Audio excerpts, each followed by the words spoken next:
ওসমান হাদির বিচারের জন্য জাতিসংঘের সহযোগিতা লাগাটাকে আমি সঠিক মনে করি না। ওসমান হাদির বিচারটা একটা ইন্ডিভিজুয়াল মার্ডার, একজন ব্যক্তির মার্ডার।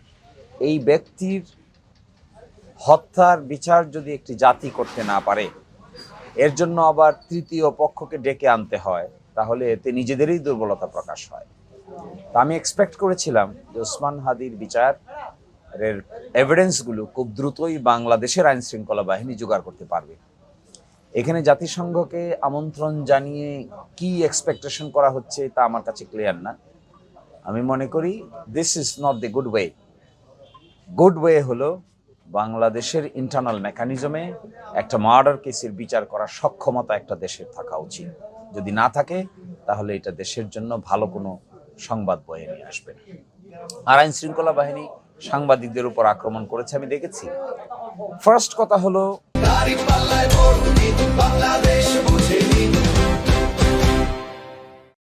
নির্বাচনের মাত্র কয়েকদিন দেরি আছে। এই সময়ে প্রধান উপদেষ্টার অফিসকে ঘেরাও করার কর্মসূচিটা আমি ভালো চোখে নেই। আমি ব্যক্তিগতভাবে এটাকে সঠিক মনে করি না। একটা নির্বাচন অনুষ্ঠিত হওয়ার ঠিক অব্যবহিত পূর্বে এই ধরনের কর্মকাণ্ড নির্বাচনের প্রক্রিয়াকে ব্যাহত করার একটা রাস্তা ওপেন করে দিবে। ফলশ্রুতিতে ওটা যেমন তাদের করা উচিত হয় নাই, আবার তাদেরকে আক্রমণ করা উচিত হয়।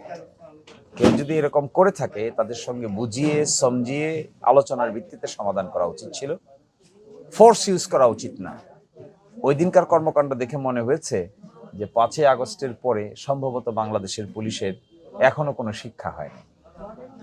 দে should have been treated accordingly, এবং তাদের এই ধরনের অবস্থান থেকে জনগণকে এইভাবে নিয়ন্ত্রণ করার প্রয়োজন নাই। আরও টেকনিক ব্যবহার করে কনভিন্সিং ওয়েতে নিয়ন্ত্রণ করা উচিত। এভাবে শারীরিকভাবে নির্যাতন করে তো জনগণকে ঠেকানো যায় না। This is bad way. Good way হলো আলোচনা হবে, সমাধান বের করতে হবে। কনভিন্স করতে না পারলে একবারের জায়গায় 3বার আলোচনা হবে।